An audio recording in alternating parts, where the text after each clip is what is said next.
मैंने आपको जानकारी दी कि इस बीच बड़ी खबर जो है, बड़ा सवाल वो ये है कि आखिर क्यों खास है डोडा की रैली। दरअसल 370 हटने के बाद ये पहला विधानसभा चुनाव है, राज्य में लोकतंत्र की पूर्ण बहाली का संदेश है। इसी के साथ साथ नई विधानसभा में बहुमत चाहती है बीजेपी।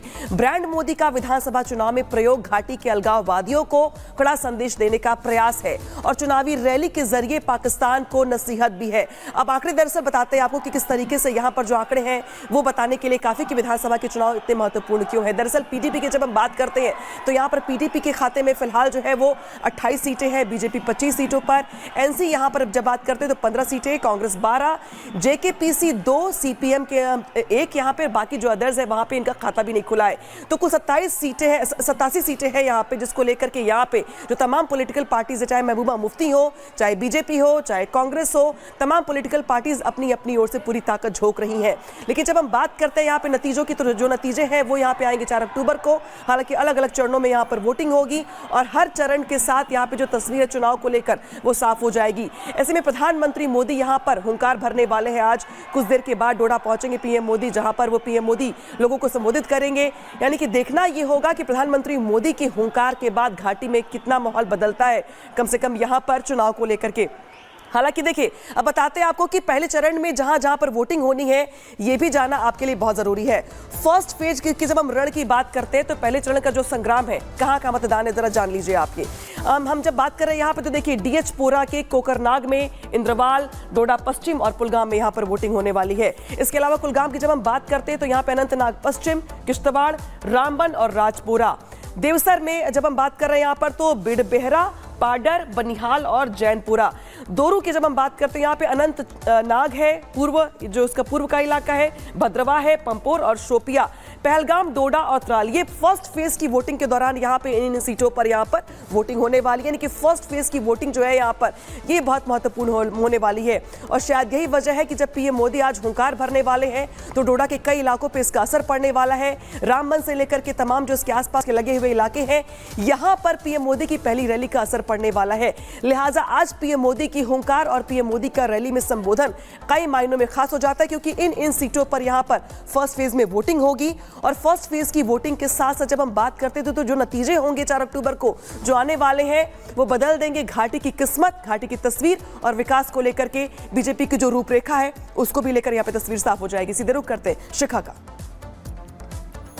और अब बात बिहार की करेंगे। बिहार के पटना से एक खबर सामने आई है, कुछ इसी तरीके की खबर, और वक्फ बोर्ड की करतूतों ने वक्फ बोर्ड में संशोधन को मजबूरी बनाया है। क्या है पूरा मामला, दिखाते हैं आपको इस रिपोर्ट के जरिए।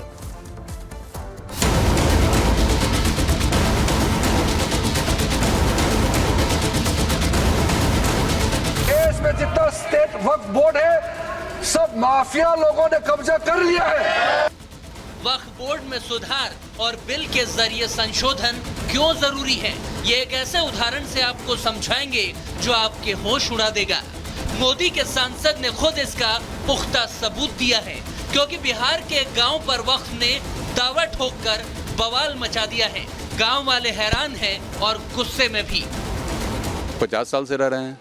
50 साल। हाँ। ये आपकी खरीदगी खरीदगी जमीन है। किससे खरीदे थे? खड़ी राम प्रताप लाल जी के लड़का से खरीदे थे। 50 साल हाँ। पहले। राम प्रताप लाल जी के दादा के नाम से खतियान है, या खतियानी जमीन है। खतियानी जमीन। 1908 में सर्वे हुआ था, उनके पूर्वज 300-400 बरस से रहते आ रहे हैं। ये सरकारी जमीन है, गैरमेरों मालिक है। बोलते हैं कि ये कब्रिस्तान है, लेकिन कभी खतियान में तो हिंदू का खतियान बोलता, कब्रिस्तान तो है ही नहीं पर। अच्छा, ये लोग जानबूझ, ये रास्ता था, पब्लिक रास्ता बनना था, उसको जब बार बार उसको नोटिस देके बंद कराया कि रास्ता कब्रिस्तान का जमीन है। मेरा ही था, खानदानी जमीन था। हाँ। वक्फ की इसी दादागिरी को रोकने के लिए संसदीय कमेटी एक प्लान बना रही है। इसी जेपीसी के सदस्य को गांव जाकर लोगों से मिलना पड़ा। सांसद संजय जायसवाल ने ग्रामीणों से मुलाकात की और उनके दस्तावेज देखे।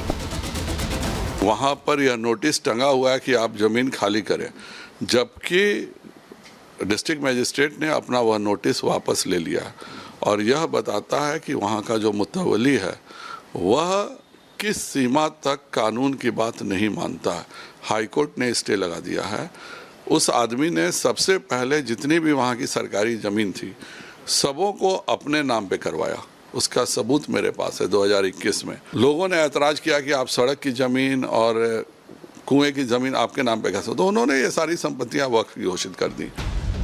वक्फ बोर्ड की ऐसी ही करतूत और जबरन दावों ने वक्फ बोर्ड में संशोधन को एक मजबूरी बना दिया है। इसका सबसे बड़ा और ताजा सबूत है पटना से सटे फतुआ के इस गांव का मामला, जिस पर वक्फ ने दावा कर दिया है। जबकि जिस गांव पर वक्फ ने दावा किया है उस गांव का नाम ही गोविंदपुर है। यहाँ पर 90% आबादी हिंदुओं की है और 10% लोग मुस्लिम समाज के रहते हैं। इस गांव की जमीनें करीब 1910 से हिंदुओं के नाम पर दर्ज है, लेकिन बिना सबूतों के ही वक्फ ने इस जमीन पर अपना दावा ठोक दिया और कहा कि 30 दिनों में लोग गांव खाली कर दे। वक्फ के नाम इस जमीन की रजिस्ट्री का दावा 1959 का किया जा रहा है, लेकिन अब 2024 में वक्फ इसे खाली कराने को कह रहा है। जबकि आरटीआई से पता चला है कि सुन्नी वक्फ बोर्ड ने जो कागजात दिखाए हैं उसमें वो कॉलम ही खाली छोड़ दिया जिसमें जमीन दान करने वाले का नाम देना होता है। यानी वक्फ को ये जमीन किसने दान दी बोर्ड को भी नहीं पता। लेकिन जिस गांव में पीढ़ियां गुजरी, बच्चे से बूढ़े हो गए, अब उन लोगों से उनकी जमीन छीनी जा रही है। ग्रामीणों ने वक्फ की दबंगई के खिलाफ गुहार तो कलेक्टर से भी लगाई, मगर राहत नहीं मिली। तब जाकर मोदी के एक प्रस्ताव से उम्मीद की किरण मिली है। बीजेपी सांसद ने गांव वालों को भरोसा दिलाया है कि जेपीसी के सामने खड़े होकर उनके हक की बात कहलवाई जाएगी। मैं निश्चित तौर पर अपने अध्यक्ष जी के पास जाके अपील करूंगा कि हम सभी वक्फ बोर्डों को सुन रहे हैं, सभी उनसे संबंधित सरकार के विभागों को सुन रहे हैं, इनसे पीड़ित लोगों की भी सुनवाई जरूर होनी चाहिए। हर हालत में इस तरह के लोग जिनके साथ इतना बड़ा घोटाला और धांधली, क्योंकि यह तो बेचारे रिट में चले गए, पर बहुत सारे ऐसे गरीब हैं जो रिट में जा नहीं सकते हैं। हाईकोर्ट में कितने लोग सक्षम है रिट करने के। वक्फ को जो ये अधिकार मिला है कि जहां हाथ रख दो वो जमीन उसकी हो जाती है, फिर आप लगाते रहिए वक्फ ट्रिब्यूनल के चक्कर, क्योंकि कोर्ट जाने का रास्ता तो बंद है। इसी में तो सरकार बदलाव करना चाहती है, मगर कुछ लोगों को ये भी मंजूर नहीं है। Bureau report, Republic Bharat.